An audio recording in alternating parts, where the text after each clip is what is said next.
Welcome to the deep dive. We're heading straight into the incredible discoveries from the University of Barcelona POA Archaeological Mission's 2023 season at Oxyrhynchus, Egypt. Yeah, it was quite a year. Definitely. A landmark year, really yielding just a huge number of finds. Finds that are, well, genuinely changing how we understand this ancient city. Mm-hmm.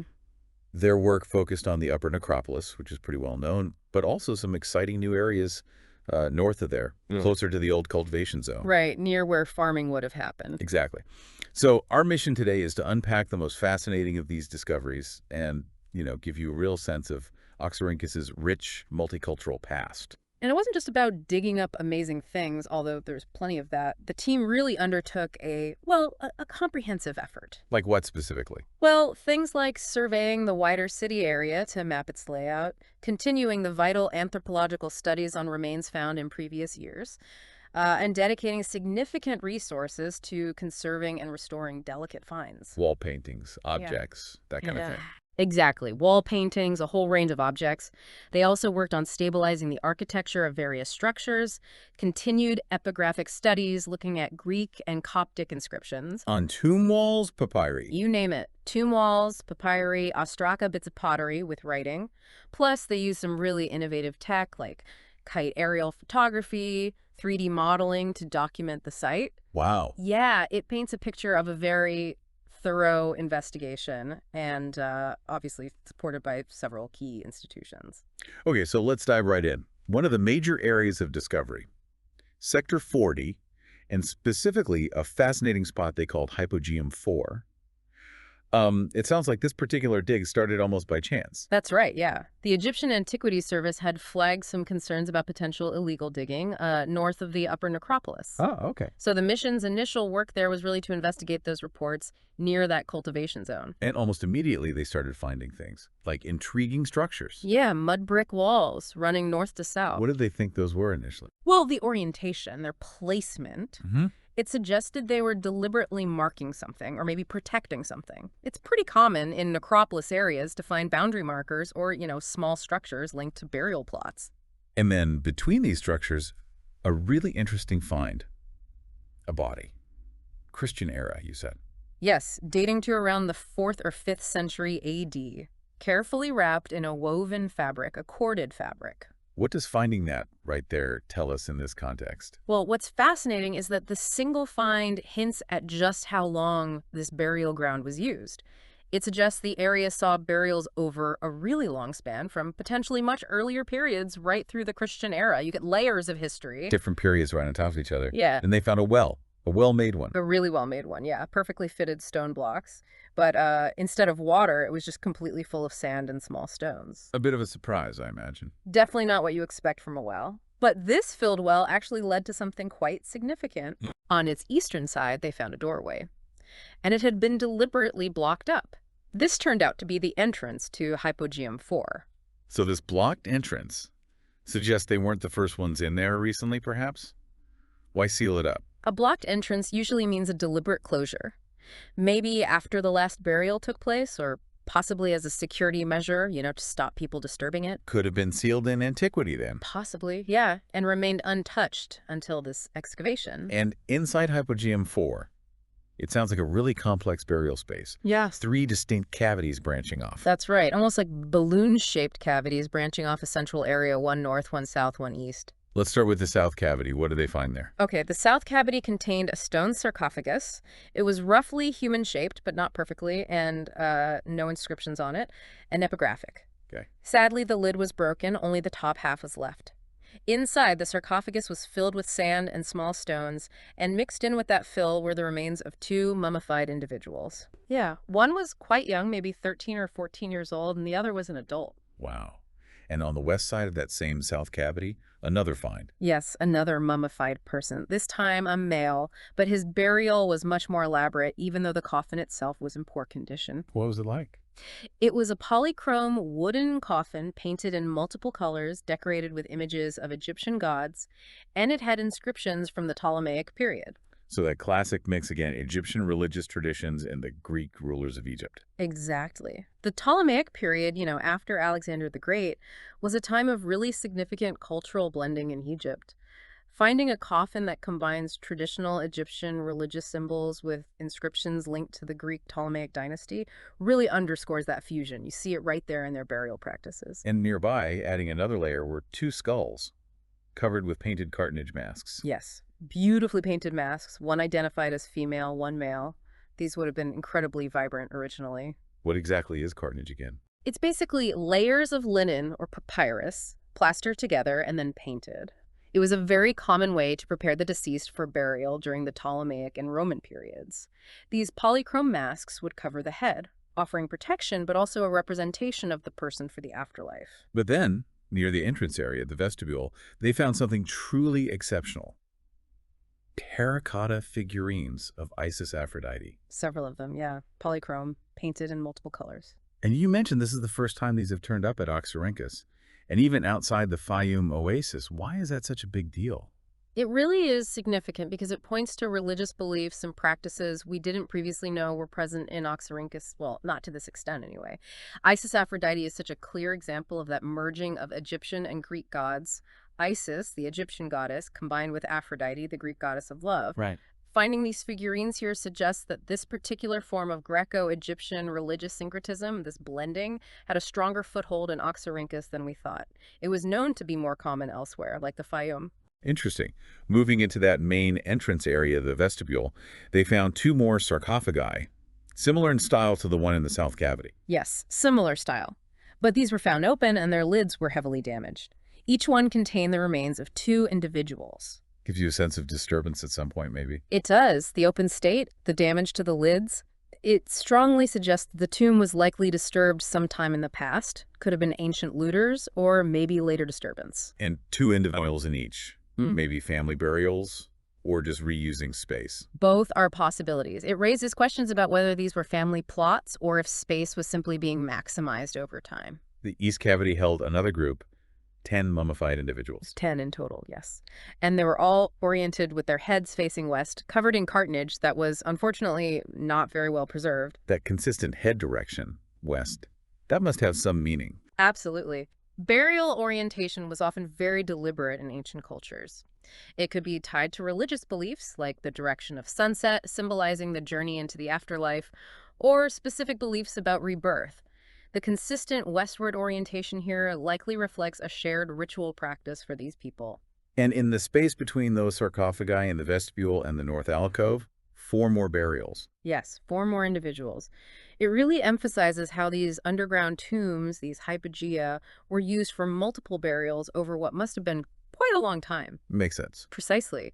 These were often family or communal tombs, and placing these additional burials here might indicate a later phase of use, perhaps when the main chambers were already full. Now, also within Hypogeum 4, they found 3 wooden coffins. Yeah. In pretty bad shape, you said. Yeah, badly preserved, but you could still see they were polychrome, painted in multiple colors, and had funerary inscriptions, plus these anthropomorphic headboards shaped like people. And all 3 contained male individuals. That's right. Even in poor condition, they offer a glimpse into more elaborate burials.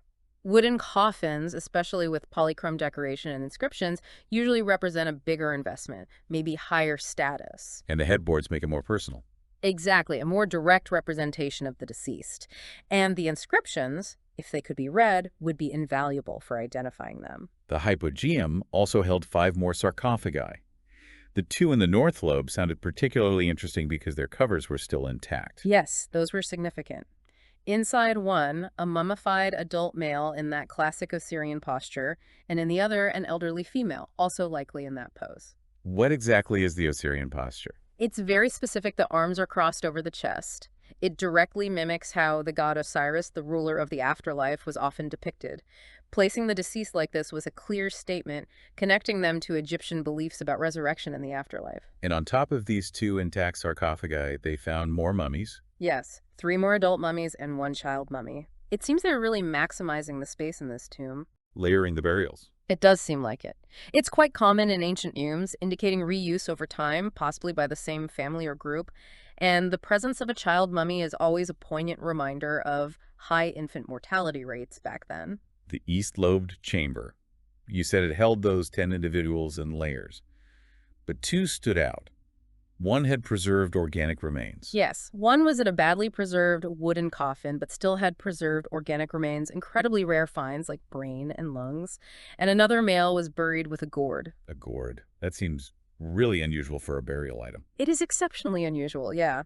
Gourds had practical uses, obviously, as containers for food or liquid. Finding one as a burial offering is intriguing. It could tell us something about his life, maybe his job, or perhaps some symbolic belief we just don't understand anymore. And the preservation of soft tissue like brain and lungs. That's remarkable. Truly remarkable. Offers a unique opportunity for scientific study. Those individuals in the East Chamber were also covered in painted plaster, with details like headdresses and collars. Yes, mummified and covered in painted plaster. Details like the Nemes headdress, the broad Usek collar, even painted sandals on their feet. And they found anthropomorphic decoration on the cranial blocks, representing faces. That level of detail is astonishing. It really is. The painted plaster acted like a simplified cartonnage, giving a decorated surface, maybe some protection. Including those iconic elements, the Nemes, the Usek collar emphasizes their connection to Egyptian traditions. Okay, shifting to the South Lobe's upper level. 2 male skulls, 2 young adult mummies, then deeper down that stone sarcophagus with a female, and a polychrome wooden coffin with a mature male. That's right. And this male had eye plugs and remarkably preserved dehydrated organs. Eye plugs, what was the purpose of those? Eye plugs, usually made of linen or maybe stone, were used to maintain the natural shape of the eyes after death. It was part of making the body look more lifelike, perhaps for the journey ahead. And the dehydrated organs. Yeah. Another incredible resource. Absolutely. For understanding ancient health, diet, the mummification process itself. The north area of the vestibule. Scattered remains of an adolescent and 4 mummies in poor condition. And in 2 of them, they noted ethmoidal perforation. What does that tell us? An ethmoidal perforation is key evidence. It tells us the brain was removed during mummification. Yeah. They often pierced the ethmoid bone right at the base of the skull behind the nose to extract the brain tissue.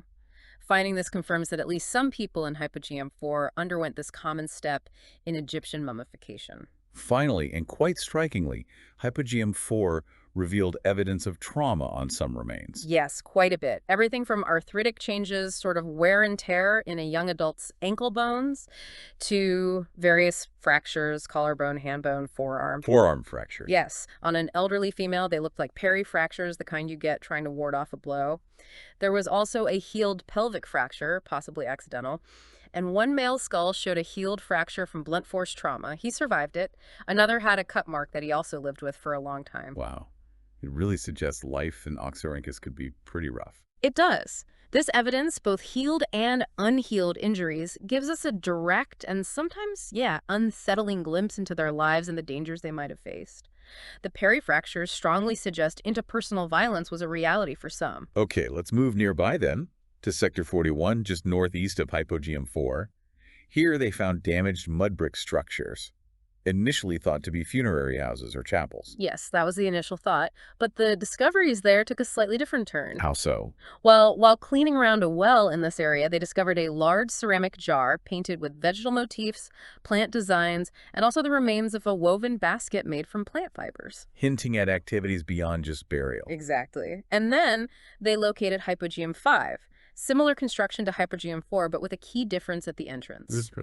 It had a sealed mud brick doorway with a proper stone lintel and door jambs. It felt more formal, perhaps a final closure compared to the simple block doorway of Hypogeum 4. But what they found inside Hypogeum 5 was quite different, wasn't it? Not just sand and stones. No, very different. It was filled not only with sand and pebbles, but also with a large number of decorated limestone blocks, painted in various colors: blue, red, green, ochre, white, black. Wow. And fragments of columns, a capital, a base, several nearly complete 2-handled amphorae, and a large decorated stone vase. It really looks like someone dismantled a building and just dumped the pieces inside. That's what it sounds like. And the decorated blocks had carvings. Yes. Floral motifs, vegetal designs like grapevines and tendrils, decorative friezes, female figures, animals like hens, pigeons, Ure, the cobra symbol. They even found a section painted to imitate marble and, remarkably, a Latin inscription. A Latin inscription mixed in with all that. That seems unexpected. It does. The mission suggested these blocks came from a nearby destroyed building, maybe a small chapel, and were just reused as fill. And you mentioned this kind of decorated stonework is new for Oxyrhynchus. Exactly. The presence of these blocks, especially with the Latin inscription, strongly suggests a more substantial, ornamented building nearby, likely Roman period. Their reuse as fill, while it hides the original building, tells us about the materials and styles present, maybe about nearby religious structures we didn't know about. And yes, this type of decorated stone block hasn't been found there before. Like Hypogeum 4, Hypogeum 5 also had those 3 lobed chambers. Let's start with the east cavity in this one. Okay. The east cavity held 2 anthropomorphic, human-shaped sarcophagi, but no inscriptions. Both had broken lids. On the inside. One contained 2 poorly preserved mummified individuals. The other was empty. But interestingly, near where the heads would have been, they found 2 votive deposits. Votive deposits. Yes, collections of small ceramic bottles, maybe unguentaria, for perfumes or oils that had been intentionally broken. Intentionally broken. That sounds like a ritual act. Yes, the deliberate breaking of vessels is a known ritual practice in many ancient cultures, often associated with offerings, maybe symbolically releasing the contents for the deceased. Placing them near the head suggests they were meant to benefit the individuals in the afterlife. Okay. And the north cavity. 2 more anthropomorphic sarcophagi. These were protected by a row of stone blocks placed at their head ends. One contained a polychrome wooden coffin, and inside that, a mummified female. Anything with her. Yes, a small bottle near her shoulders and a spindle whorl near her back. A spindle whorl again. That keeps popping up with female burials. Seems like quite a personal item. It does. A spindle whorl is used in spinning thread. Finding it suggests connection to her daily life, her work, maybe indicating her role, or perhaps even holding symbolic, meaning creation, life, fate, something like that. And the stone blocks at the head? Might have been protection or just markers. The second sarcophagus in that north cavity was empty. And the south cavity? Ah, the excavation of the south cavity was actually still ongoing at the end of the campaign, but they had already found 3 mummified individuals there on the last day. So Sector 41 definitely still has more secrets to reveal. Absolutely. Hypogeum 5 isn't finished yet. Future seasons should tell us more. And finally, in Sector 41, they found that large ceramic jar in a cavity containing cremated remains. Yes, of an adult male. And remarkably, within those ashes, some very delicate organic materials survived. Bone fragments, of course, but also possible brain remains, hair, nails, even what might be eye bulbs. Wow. But cremation? That wasn't typical for Oxyrhynchus, was it? No, not at all. Inhumation burying the whole body and mummification were far more common. Finding cremated remains shows a less frequent but still present practice. And the preservation of organic bits within the cremation? That's exceptional. Truly exceptional. Offers a rare chance to study this specific ritual and the individual. Okay, let's now turn our attention to Sector 22. The initial goal here sounds quite specific. Safely reach the bottom level of Roman Tomb 12. Yes, a tomb the mission has actually been working on and off since 1993. Previous work had focused on cleaning one of its rooms, room 5B. But this season revealed much more, starting with a rectangular structure that looked a bit like Christian tombs they'd seen elsewhere. That's right. As they excavated the upper layers, they hit this rectangular structure. Its form initially reminded them of Christian tombs found in Sector 36. But as they dug further, they realized it was actually 2 rectangular mud brick tombs built attached to each other, both oriented east-west. And the northern one had something amazing on its exterior south wall. Yes, it was painted. The first Coptic tomb decorated with actual Christian images found in Oxyrhynchus. That's incredible. What was the art like? Motifs drawn in red and black on a white background, stylistically similar to decorations found in a structure called House 1 and the crypt of the basilica nearby. It's a really significant find for understanding early Christianity in Oxyrhynchus. Direct archaeological evidence. Exactly. For their artistic expression, their religious beliefs during that Coptic Christian period. The structure attached to this painted tomb, structure 22508. What was found there? It had white plaster on 3 sides, east, west, and south, and remnants of a plastered floor. Inside, they found the burial of a young female, maybe 16, 18 years old. Importantly, she wasn't mummified. Okay. She was oriented east-west, head to the west. There was some red cloth near her neck and chest, beads from a necklace green, 2 rows, and her hands were placed below her buttocks, palms down. The lack of mummification in those personal items gives a more intimate glimpse into later practices. It does. Suggests care, perhaps personal adornment as part of the burial. Just east of these structures, they unearthed 3 well-preserved mud brick crypts, Byzantine era. Yes, very well preserved. oriented north-south with vaulted roofs slightly recessed into the ground at the north end. And a lovely detail on the bricks. Finger marks on some vault bricks of the western crypt, clearly made by the builders. It's a real connection to the past, isn't it? A tangible link. And these crypts were well preserved. Very. Which suggests they might contain a significant number of burials, potentially around 100. That's why their full excavation was postponed. Too much for one season. Makes sense. East of these crypts, they found what looked like an offering space. Yes, an ash layer containing animal bones, common pottery, and a small hoard of bronze coins. Not very informative coins, apparently. But nearby, found in situ, was a mummified adult. In situ. Meaning found in its original position. This mummy was partially resting on the vault of the western crypt, oriented north-south with the head south. It was wrapped in bandages with a geometric pattern, that rhomboid design typical of the Roman era. An unusual place to find a burial resting on a crypt. It does raise questions. Was it a later burial, maybe taking advantage of the existing structure? The Roman bandages help date it, but the exact circumstances are unclear. Below this layer, they found a whitish pavement. Yes, crushed limestone, typical of Roman-era fills or surfaces.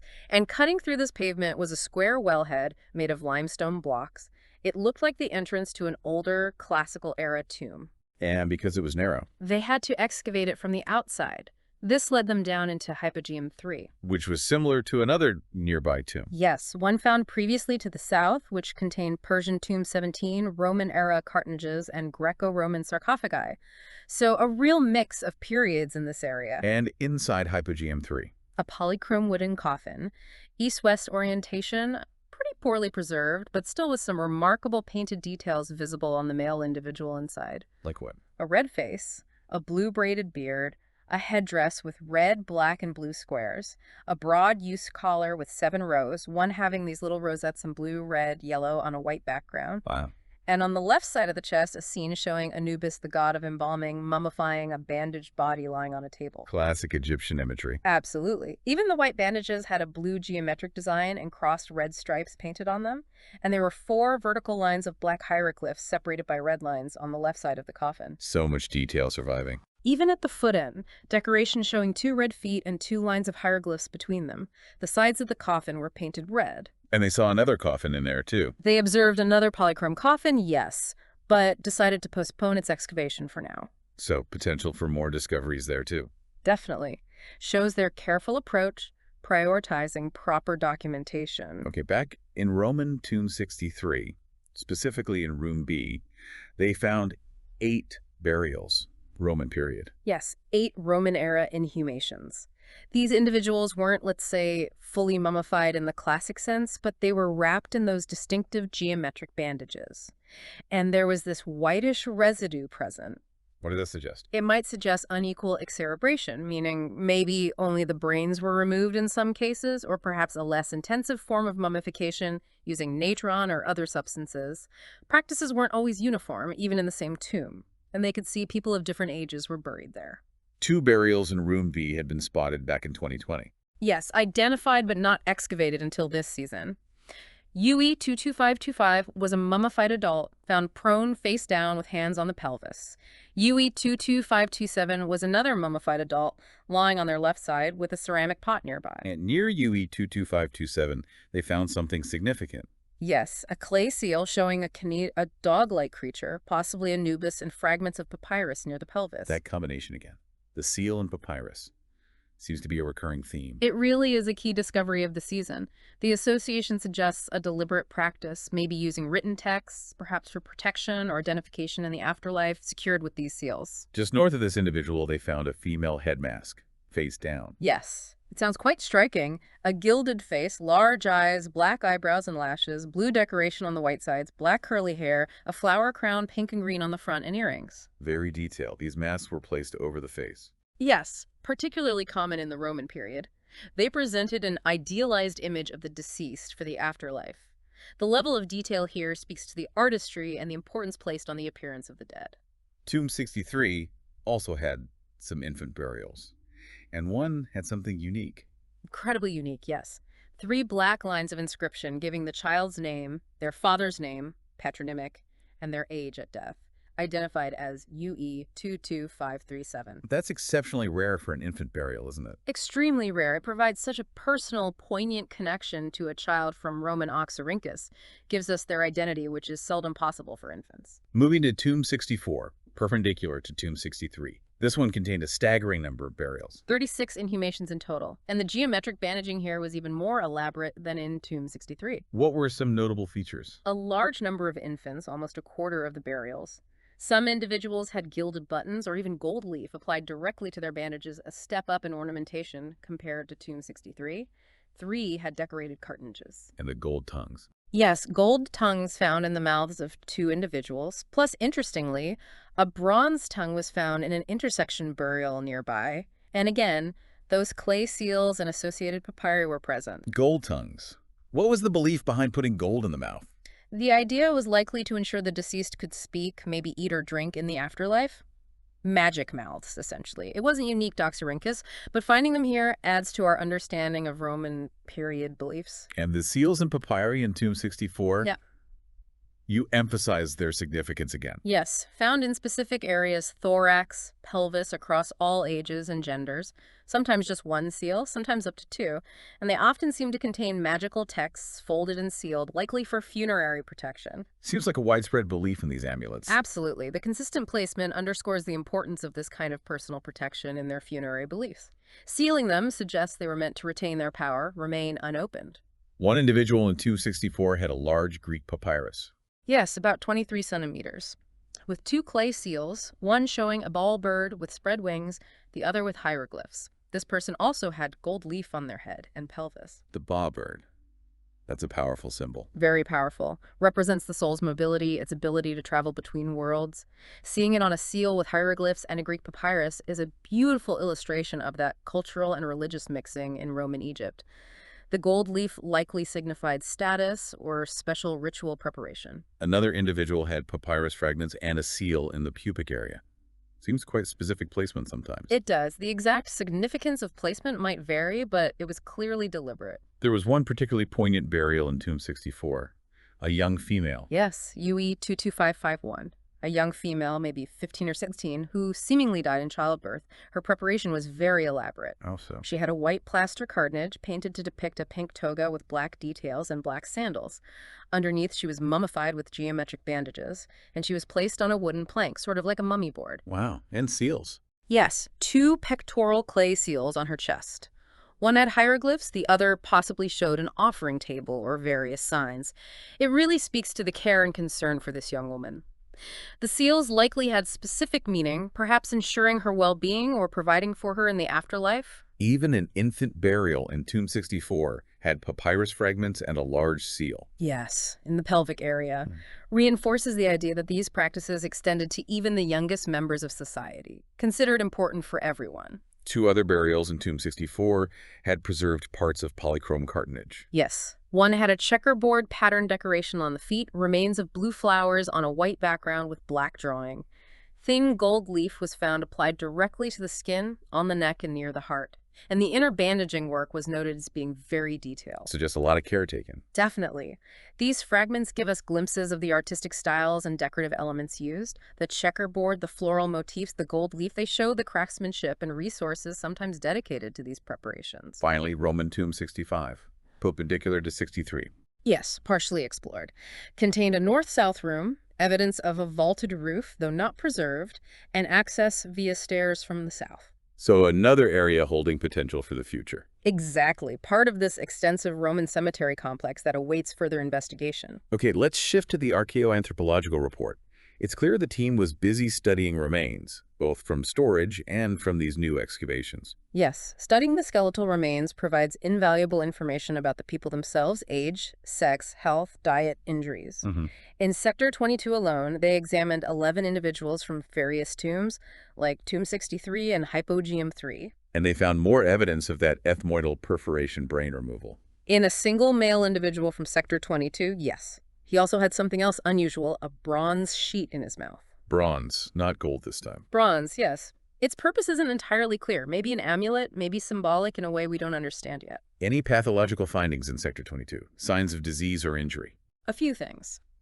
a benign bone growth, an osteoma on a neck vertebra of a young female, and signs of cribra femoralis, small pits on the femur neck in a young adult, which can sometimes indicate anemia or malnutrition. Small details, but they build a picture of health challenges. Exactly. They contribute to understanding the health conditions prevalent back then. An infant skeleton from Sector 36 also showed signs of possible anemia or malnutrition. Yes, cribra femoralis and orbitalis similar pitting in the eye sockets in a 3-4-year-old from Tomb 52. And from Tomb 54 in the same sector. 2 individuals. A poorly preserved infant, but with traces of textile wrapping and the use of resins or ointments showing care was taken. And an adolescent, 11-14-year-old, with remains of blue cartonnage. Both were heavily bandaged and had preserved curly hair remains. Even in poor condition, valuable clues. Absolutely. The wrapping and resins on the infant, the blue cartonnage, the hair, it all adds details. The hair might even be a source for future DNA studies, potentially. Sector 41 yielded remains of 8 individuals in Hypogeum 5. They studied an adult female, 2030, an adult male, 2540, and an older adult male, 6070. The female was in that poorly preserved polychrome wooden coffin, along with ritual ceramic vessels and, yes, another spindle whorl. It keeps appearing. It really does suggest it was a significant personal item for women. The 2 males were found together in a shared sarcophagus, superimposed. The upper one had painted remains. The lower one was described as carbonized, maybe from mummification processes or post-burial changes. And Hypogeum 6 in Sector 41. An adult female, 18 to 25, in a badly preserved polychrome wooden coffin, but with remains of cloth wrapping and even embroidery, hinting at finer textiles. Also, 3 mummified mature adults with painted plaster decoration. Any health notes on them? Yes. 1 female had healed rib and metacarpal fractures. 1 male had healed rib and toe phalanx fractures. Another young female possibly had a remodeled femur from a childhood greenstick fracture. And 1 mature male had significant osteomas, those bone growths on his arm and leg bones. Must have been a chronic issue. Shows they survived injuries, dealt with chronic conditions. Exactly. And then, of course, that unique incineration deposit from Sector 41, the adult male, 2540, in the large jar, with the bone fragments and those rare preserved organic remains. Possible brain, hair, nails, eye bulbs really highlights the diversity of burial practices. They also studied some mummies already in storage, right? Giving more detail on techniques. Yes, for instance, a female mummy from Sector 36 showed multiple textile layers, palm leaves used for rigidity inside the wrapping, and preserved skin, eye bulbs, tongue, and even a dehydrated brain. Another child mummy showed signs of anemia. And a Roman-era female mummy from Sector 26 had intricate bandaging, preserved skin, hair, organs, and even a vaginal tampon made of bandages and threads. Wow, incredible levels of detail and preservation. These studies add immensely to our knowledge of mummification techniques and ancient health. Okay, let's widen the view now to the archaeological survey of the city area. This sounds like a huge undertaking. It was a superficial survey covering the ancient city and the surrounding desert area, about 3.5 square kilometers. It built on previous studies, aiming to map the distribution of structures and understand how the space was used. And it helped distinguish between the urban area and the desert area. Yes, clearly identifying remains of houses and public or private buildings in the urban core, indicating habitation and socioeconomic activity. And then the desert area showed evidence suggesting later monasteries and hermitages in that more arid landscape. The survey also helped pinpoint known landmarks more precisely. Exactly. Things like the theater, one of Egypt's largest, holding over 10,000 people, the Hippodrome, over 400 meters long, the main city gate from the canal, the column of focus from the 6th century AD, and the city wall, over 5 kilometers long. It puts these known pieces into a more accurate spatial context. But what was really exciting were the new locations identified. Yes, that was key. They found areas that seemed to have been productive zones for making ceramics, or perhaps industrial activity like smelting metal and glass. Crucial for understanding Oxyrhynchus' economy. And new cemetery areas. Yes, previously unknown necropolis areas, which could obviously lead to more burial discoveries. Plus, they found large column drums and shafts scattered around, indicating significant high-quality buildings once stood there. The survey of the desert area sounds particularly revealing about the later periods. It was. A large number of buildings, both inside and outside the city walls, that potentially correspond to hermitages and monasteries. This lines up perfectly with information from early 20th century papyrus finds by Grenfell and Hunt, which mentions specific monasteries. How many did the survey identify? They tentatively identified 7 potential monasteries and 20 hermitages. They also found displaced architectural elements, like an obelisk that had been reused. And they could distinguish between the smaller hermitages and larger monasteries. Generally, yes. Hermitages seem smaller, with limited spaces, maybe an oratory, a work area, a place to rest. Monasteries were larger communal living centers. So combining this survey data with spatial archaeology is helping understand function and timing. Exactly. It contributes significantly to our knowledge of late Roman and Byzantine religious life and society in Oxyrhynchus. What are the future plans based on this survey? Archaeological soundings, small test excavations to get samples like ceramics, glass, metals, bone for dating and finding origins. More spatial analysis using satellite images, aerial photos, maybe LiDAR to clarify structures. And crucially, comparing all this with the papyrological documents to better understand the relationship between the physical remains and daily life. Now, alongside all this digging and surveying, there's the vital work of conservation and restoration, essential for preserving these finds. Absolutely critical. This work happens simultaneously with the excavations. It's needed to support the digging itself, stabilize finds as they come out, and help document things like wall paintings and structures. And you mentioned the specific challenges at Oxyrhynchus. Yeah. The arid soil helps, but the water table causes salt problems. That's the main issue. The fluctuating water table brings soluble salts up, and as temperature and humidity change, these salts crystallize on surfaces, causing damage. So even if things are well preserved underground, keeping them stable after excavation is tough. What's their approach to conservation? Based on key principles. Minimal intervention, do only what's necessary. Reversibility, use materials that can be removed later if needed. Stability, use products that won't degrade quickly. Low environmental impact.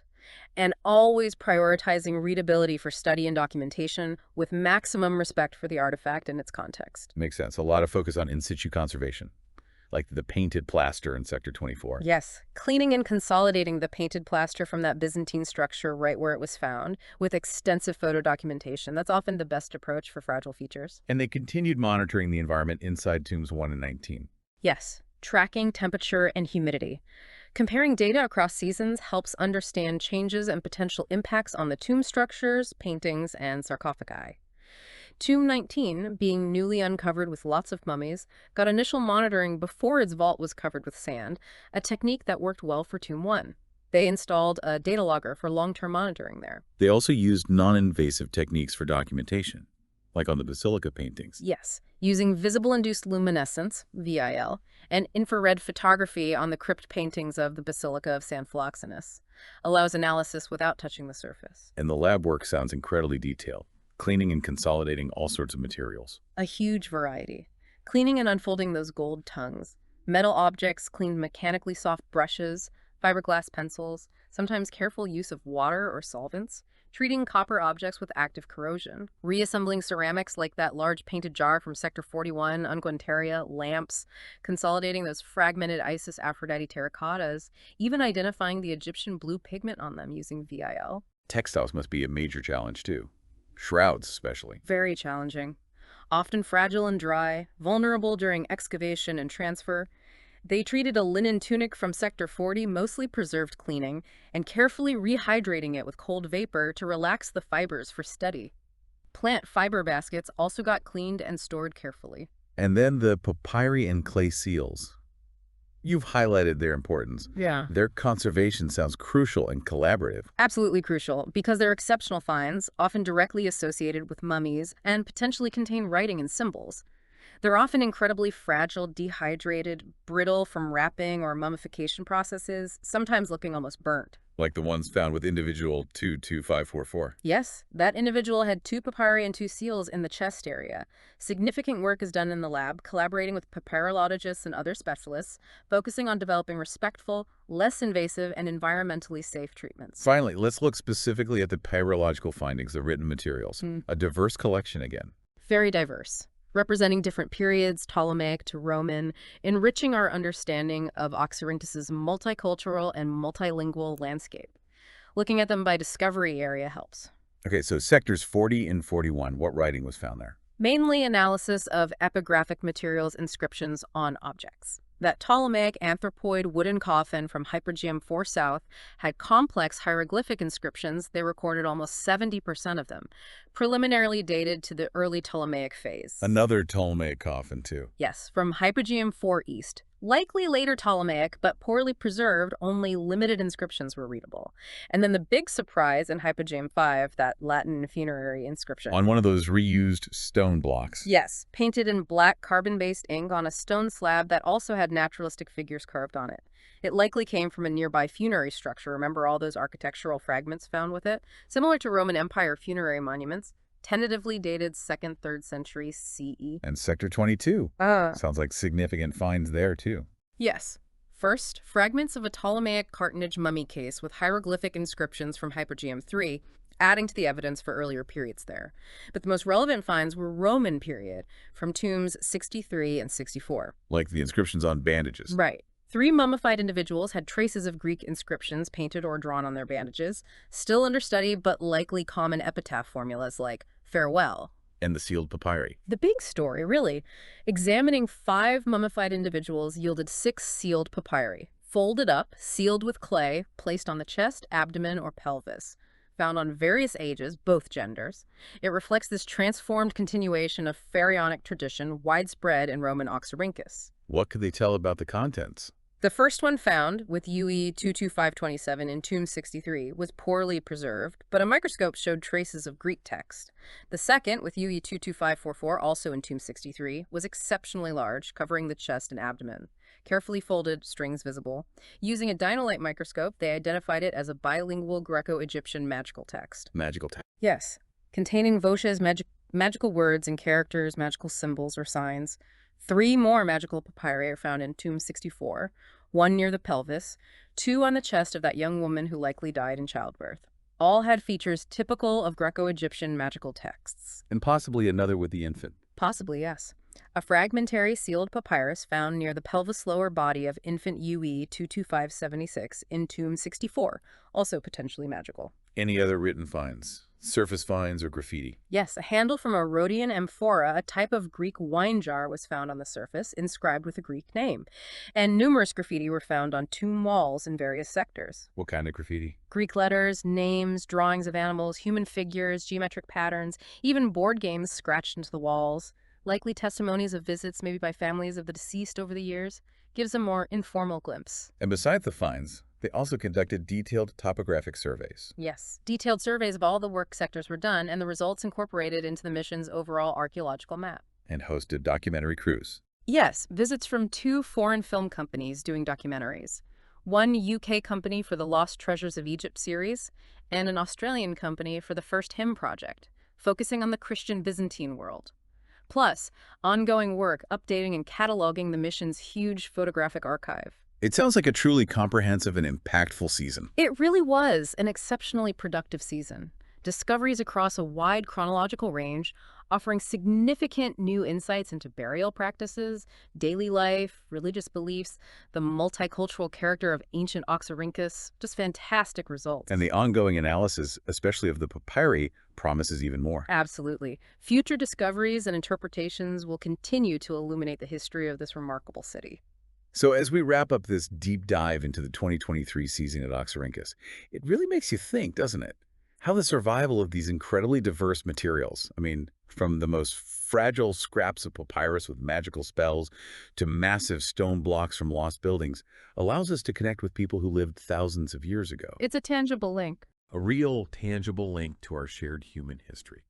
And it kind of makes you wonder, what will future generations learn from what we leave behind? What stories will our trash and treasures tell?